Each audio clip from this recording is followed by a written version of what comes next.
नमस्कार दोस्तों, स्वागत है आप सभी के स्मार्ट क्लास कॉल एग्जाम पर। और आप उत्तर प्रदेश स्पेशल की सीरीज़ देख रहे हैं। दोस्तों, जैसा कि हम सभी जानते हैं, उत्तर प्रदेश में होने वाले विभिन्न एग्जामों में, चाहे ये यूपी पेट का हो, यूपी ट्रिपल एफ का हो, ग्राम पंचायत अधिकारी का हो, चकबंदी लेखपाल का हो, या यूपी पीसीएस का हो, यहाँ तक कि यूपीएससी में भी उत्तर प्रदेश से अच्छा खासा क्वेश्चन की वेटेज देखने को मिलती है। तो इसी को मद्देनज़र रखते हुए हमने उत्तर प्रदेश स्पेशल की एक सीरीज स्टार्ट की है।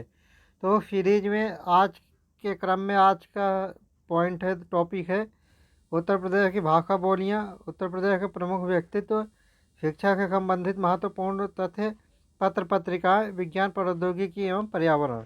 आइए सबसे पहले शुरू करते हैं दोस्तों। भाषा बोलियाँ। उत्तर प्रदेश में हिंदी को राजभाषा के रूप में अक्टूबर 1947 को स्वीकार किया गया और उत्तर प्रदेश के कार्यालयों में राजभाषा हिंदी को 26 जनवरी 1968 से अनिवार्य किया गया। स्वास्थ्य प्रयोजनों हेतु उर्दू को द्वितीय राजकीय भाषा 1989 से घोषित किया गया। हिंदी की उपभाषाएँ 5 हैं: पश्चिमी, पूर्वी, पहाड़ी, बिहारी व राजस्थानी हिंदी। उपभाषा पश्चिमी हिंदी की बोलियाँ 6 बोलियाँ हैं: 1 खड़ी बोली, 2 ब्रज, 3 बांगरू, 4 बुंदेली कन्नौजी व 6 हिंदी दक्षिणी हिंदी। उपभाषा पूर्वी हिंदी बोलियाँ 3 हैं: 1 अवधी, 2 बघेली, 3 छत्तीसगढ़ी। उपभाषा पहाड़ी हिंदी बोलियाँ 2 हैं: 1 गढ़वाली, 2 कुमायूनी। उपभाषा बिहारी हिंदी की बोलियाँ 3 हैं: 1 भोजपुरी, 2 मैथिली, 3 मगही। उपभाषा राजस्थानी हिंदी की बोलियाँ 4 हैं: 1 मारवाड़ी, 2 मेवाती, 3 मालवी, 4 ढूंढाड़ी। उत्तर प्रदेश में बोले जाने वाली विभिन्न बोलियां हैं, विभिन्न 4 बोलियां हैं दोस्तों, जो कि हमने चर्चा कर लिया। उत्तर प्रदेश में बोले जाने वाली विभिन्न उपबोलियां खड़ी बोली, ब्रज बोली, बुंदेली कन्नौजी, अवधी, बघेली व भोजपुरी हैं। खड़ी बोली का विकास फोरफैनी से हुआ। इसके अन्य नाम हैं कौरवी, हिंदुस्तानी, नागरी व फिर हिंदी।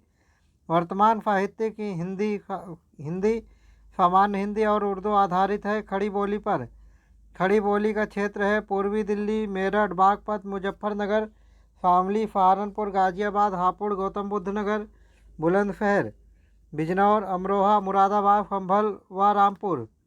ब्रजभाषा का भी विकास फोरफैनी से ही हुआ है। इसका क्षेत्र है मथुरा, अलीगढ़, हाथरस, कासगंज, एटा, आगरा, पूर्वी फिरोजाबाद, मैनपुरी, बदायूं, बरेली। कन्नौजी और ब्रजभाषा में काफ़ी समानता है।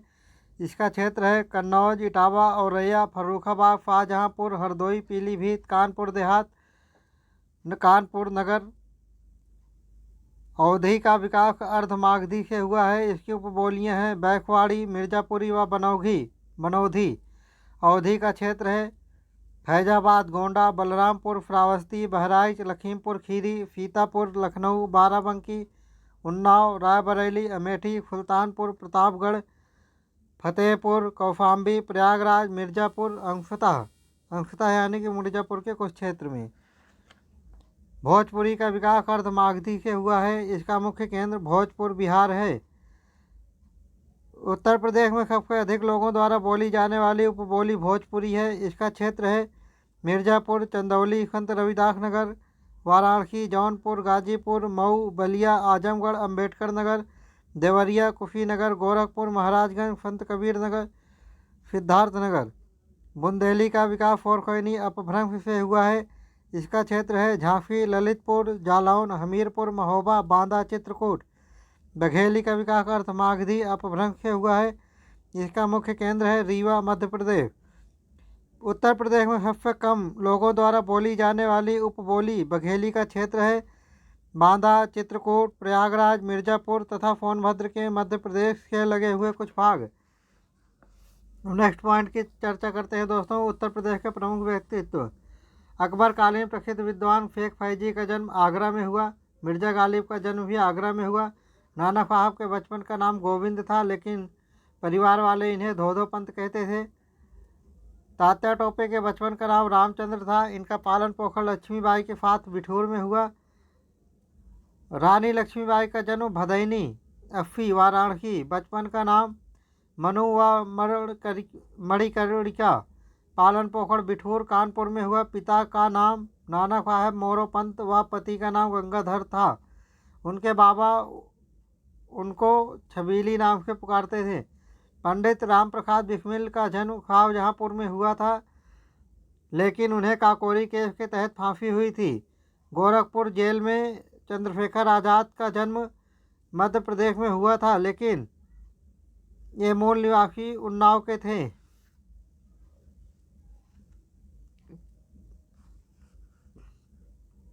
अशफाक उल्ला खां व रोशन सिंह का जन्म शाहजहाँपुर में हुआ था। तेज बहादुर फपरू का जन्म अलीगढ़ में हुआ था। मौलाना अब्दुल मोहम्मद अली का जन्म फर्रुखाबाद में हुआ था। बीएचयू के संस्थापक पंडित मदन मोहन मालवीय का जन्म प्रयागराज इलाहाबाद में हुआ था। यानी कि अभी इसका नाम प्रयागराज है, उस समय इलाहाबाद नाम था जब मदन मोहन मालवीय का जन्म हुआ था। मोतीलाल नेहरू, जवाहरलाल नेहरू व इंदिरा गांधी का जन्म प्रयागराज इलाहाबाद में हुआ था। लाल बहादुर शास्त्री का जन्म 2 अक्टूबर 1904 को मुगल सराय चंदौली में हुआ था, लेकिन उनकी मृत्यु ताशकंद में हुई थी। कबीर के गुरु रामानंदाचार्य काशी में रहते थे, लेकिन उनका जन्म प्रयागराज इलाहाबाद में हुआ था। कबीर का जन्म वाराणसी में। पालन पोषण जुलाहाब दंपति नीरू नीमा द्वारा साखी खबर रामायणी शीर्षक की इनकी रचनाएं संग्रहित हैं, बीजक के रूप में संग्रहित हैं। सूरदास का जन्म सीही मथुरा में हुआ था। इनके गुरु वल्लभाचार्य थे। तुलसीदास का जन्म राजापुर चित्रकूट में हुआ था। इनके बचपन का नाम राम बोला था। इनके गुरु नर हरिदास थे। रैदास का जन्म वाराणसी में हुआ था। इनके गुरु रामानंदाचार्य थे। प्रसिद्ध संत मलोकदास का जन्म कड़ा कौशाम्बी में हुआ था। हरिवंश राय बच्चन का जन्म प्रतापगढ़ में, जबकि अमिताभ बच्चन का जन्म प्रयागराज इलाहाबाद में हुआ था। निजामुद्दीन औलिया का जन्म बदायूं में हुआ था। फतवा ए जहांदारी तारीफ़े फिरोजशाही के लेखक जियाउद्दीन बरनी थे, बरन बुलंदशहर के। तोता ए हिंद अमीर खुसरो का जन्म पटियाली कासगंज में हुआ था। इनके गुरु निजामुद्दीन औलिया थे। संगीतज्ञ भक्त स्वामी हरिदास वृंदावन का जन्म हरिदासपुर यानी कि हरिदासपुर अलीगढ़ में हुआ था। अकबर के दीवान टोडरमल का जन्म लहरपुर सीतापुर में हुआ था। अकबरनामा व आईन अकबरी के लेखक अबुल फजल का जन्म आगरा में हुआ था। अकबर के 9 रत्नों में से एक कविराज बीरबल महेशदास का जन्म कालपी जालौन में हुआ था। अकबर के 9 रत्नों में से एक व हरिदास के शिष्य तानखेल का जन्म ग्वालियर मध्य प्रदेश में हुआ था। शिक्षा के संबंधित महत्वपूर्ण तथ्य के बारे में चर्चा करते हैं दोस्तों, जो कि नेक्स्ट पॉइंट है हमारे आज के डिस्कशन का। उत्तर प्रदेश में प्राथमिक शिक्षा निदेशालय का गठन प्रयागराज में 1972 में किया गया। राज्य शैक्षिक अनुसंधान एवं प्रशिक्षण परिषद का गठन प्रयागराज 1981 में। सर्व शिक्षा स्कूल चलो अभियान सभी को शिक्षा सभी को ज्ञान 2001-2002 से। प्राथमिक स्कूलों के नामांकन वृद्धि हेतु अनुपूरक पोषाहार की मिड डे मील योजना 1995 में शुरू हुई। मिड डे मील योजना में सूखे खाद्यान्न के बजाय पका पकाया भोजन 1 सितंबर 2004 से शुरू किया गया। शिक्षा के सार्वभौमिकरण व अध्यापक छात्र अनुपात बनाए रखने हेतु शिक्षा मित्र योजना 2001 से। केंद्र द्वारा पारित शिक्षा अधिकार अधिनियम 2009 को राज्य में लागू किया गया जुलाई 2011 में। यानी कि केंद्र द्वारा पारित शिक्षा का अधिकार अधिनियम 2009 में जो पारित हुआ था, यह उत्तर प्रदेश में जुलाई 2011 से लागू हुआ है। राज्य में कुल केंद्रीय विश्वविद्यालय 6 हैं, 4 सामान्य हैं, 1 कृषि है और 1 विमानन है। राज्य में कुल केंद्रीय डीम्ड विश्वविद्यालय 4 हैं। राज्य में सामान्य शिक्षा हेतु राजकीय विश्वविद्यालय 19 हैं। राज्य में राजकीय डीम्ड विश्वविद्यालय 3 हैं। प्रदेश का सबसे पुराना 1887 में बना विश्वविद्यालय प्रयागराज विश्वविद्यालय है। एशिया का सबसे बड़ा आवासीय विश्वविद्यालय BHU है, जो कि 1916 में बना था। प्रदेश के सर्वाधिक विश्वविद्यालय वाला जिला लखनऊ है। प्रदेश सरकार का एकमात्र मुक्त विश्वविद्यालय जो कि 1998 में स्थापित किया गया राजर्षि टंडन विद्यालय प्रयागराज है। राजर्षि टंडन मुक्त विद्यालय प्रयागराज है।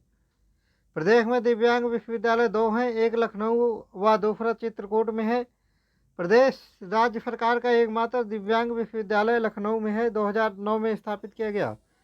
दोस्तों, नेक्स्ट टॉपिक पत्र पत्रिकाओं पर चर्चा करते हैं। प्रदेश से निकलने वाला पहला हिंदी दैनिक पत्र 1845 में गोविंद रघुनाथ दत्ते द्वारा बनारस अखबार किया गया था। उर्दू का पहला अखबार फरदल अखबार निकलता था आगरा से 1946 में। दोस्तों, हम एक उत्तर प्रदेश की परिप्रेक्ष्य में चर्चा कर रहे हैं, ना कि पूरे भारत का। कवि वचन सुधा मासिक पत्रिका 1867 के संपादक भारतेंदु हरिश्चंद्र थे। प्रदेश की जानी मानी सरस्वती पत्रिका के प्रथम 1900 संपादक थे महावीर प्रसाद द्विवेदी। हिंदुस्तान 1885 नागरी नीरद व अभ्युदय पत्र के संपादक पंडित मदन मोहन मालवीय।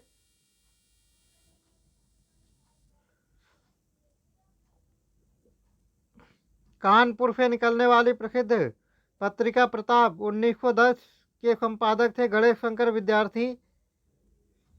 आज पेपर सर्वप्रथम शुरू हुआ वाराणसी से 1920 में। वर्तमान में सर्वाधिक प्रसार वाला दैनिक जागरण पेपर सर्वप्रथम झांसी से 1942 में शुरू हुआ।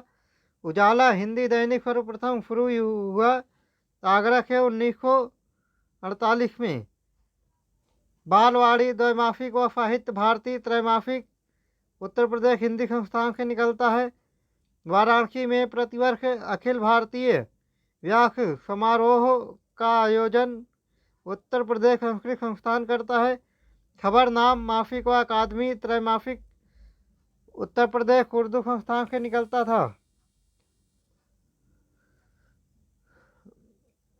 राज्य सूचना विभाग की साहित्यिक मासिक पत्रिका उत्तर प्रदेश में है। राज्य सूचना विभाग की विकासपरक मासिक पत्रिका उत्तर प्रदेश संदेश है। राज्य सूचना विभाग की उर्दू अदब मासिक पत्रिका नया दौर है। गीता प्रेस गोरखपुर की सर्वाधिक प्रसार करने वाली धार्मिक पत्रिका है कल्याण 1926 के। नेक्स्ट पॉइंट है दोस्तों, विज्ञान प्रौद्योगिकी एवं पर्यावरण के बारे में चर्चा करते हैं। उत्तर प्रदेश विज्ञान एवं प्रौद्योगिकी परिषद का गठन 1975 में किया गया। विज्ञान एवं प्रौद्योगिकी परिषद द्वारा यंग साइंटिस्ट स्कीम 2007 के 2008 में लागू की गई। केंद्र सरकार व राज्य विज्ञान एवं प्रौद्योगिकी परिषद द्वारा प्रदेश में बाल विज्ञान कांग्रेस का आयोजन किया जाता है 1993 से। Encephalitis research centre of excellence की स्थापना की गई संजय गांधी स्नातकोत्तर आयुर्विज्ञान संस्थान लखनऊ में। राज्य विज्ञान और प्रौद्योगिकी परिषद के तहत प्रदेश में कुल 9 नक्षत्रशालाएँ हैं, 5, 3 स्थायी व 2 चल। इंदिरा गांधी नक्षत्रशाला 224 फीट फनी ग्रह के आकार का है। सूरज कुंड पार्क लखनऊ 2003।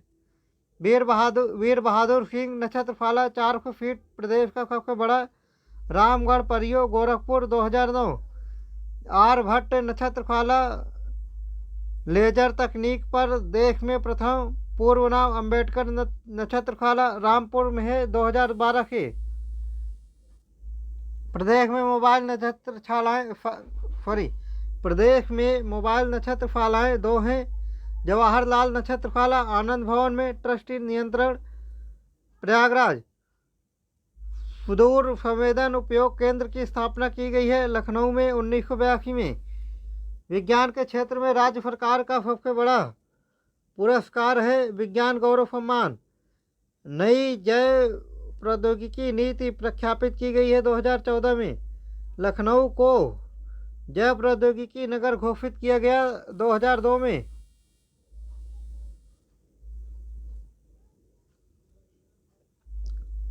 जैव प्रौद्योगिकी पार्क की स्थापना की गई है। बख्शी तालाब लखनऊ में नील हरित शैवाल उर्वरक परियोजना 2006 से जैव प्रौद्योगिकी पार्क में उच्च गुणवत्ता वाले केले के विकास हेतु टिश्यू कल्चर लैब स्थापित है। जैव प्रौद्योगिकी पार्क में बायोटेक नेटवर्किंग फैसिलिटी केंद्र है। जैव प्रौद्योगिकी पार्क में जेट्रोफा के बायोडीजल बनाने की इकाई स्थापित है। जैव प्रौद्योगिकी पार्क में UP electronics corporation limited Lucknow 1974, Uttar Pradesh development system corporation limited UP DESCO Lucknow 1977, electronic manufacturing cluster के EMC Greater Noida, centre for e governance यानी कि CEG 7 मार्च 2006 से राज्य के 6 जिलों में पायलट प्रोजेक्ट के रूप में ई डिस्ट्रिक्ट परियोजना शुरू की गई है 2007-8 से, यानी सन 2007 से 2008 से। वर्तमान में ई डिस्ट्रिक्ट योजना चल रही है सभी जिलों में। ई डिस्ट्रिक्ट के तहत स्थापित उत्तर प्रदेश के राज्य पोर्टल में उपलब्ध हैं 15 विभागों की 133 सेवाएँ। Uttar Pradesh state data centre में उपलब्ध है 14 विभागों की 126 सेवाएँ। विभिन्न पेंशन योजनाओं हेतु बनाया गया एकीकृत पेंशन पोर्टल। मुख्यमंत्री कार्यालय में 300 फीट मेगा कॉल सेंटर योजना शुरू की गई 2015-16 में। जन शिकायतों के त्वरित प्रभावी एवं पारदर्शी निस्तारण हेतु शुरू की गई है जन सुनवाई पोर्टल। उत्तर प्रदेश पर्यावरण निदेशालय का गठन किया गया है 1976 में। प्रदूषण के कारण ताज का 10 किलोमीटर का दायरा घोषित है इको सेंसिटिव जोन। ताज के संरक्षण हेतु ताज ट्रोपोजियम परियोजना चलाई जा रही है मई 1999 से। उत्तर प्रदेश में 40 माइक्रोन तक की पॉलीथीन थैलियाँ प्रतिबंधित हैं मार्च 2011 से। 1976 में गठित राज्य पर्यावरण निदेशालय का क्षेत्रीय कार्यालय है मेरठ व वाराणसी। जल एवं वायु प्रदूषण हेतु उत्तर प्रदेश प्रदूषण नियंत्रण बोर्ड का गठन जुलाई 1982 से। उत्तर प्रदेश राज्य गंगा नदी संरक्षण प्राधिकरण का गठन नवंबर 2009 से। नवंबर 2009 में मुख्यमंत्री हेल्पलाइन सेवा हेतु टोल फ्री नंबर है 1076 यानी कि 1076। तो दोस्तों आज का डिस्कशन यहीं तक था और आज का डिस्कशन यहीं पर समाप्त होता है। और इसी तरीके की वीडियो को लगातार पाने के लिए हमारे channel smart classes call exam को लाइक सब्सक्राइब और शेयर जरूर करें। कल फिर मिलते हैं दोस्तों इसी टाइम पर नेक्स्ट वीडियो के साथ। तब तक के लिए जय हिंद।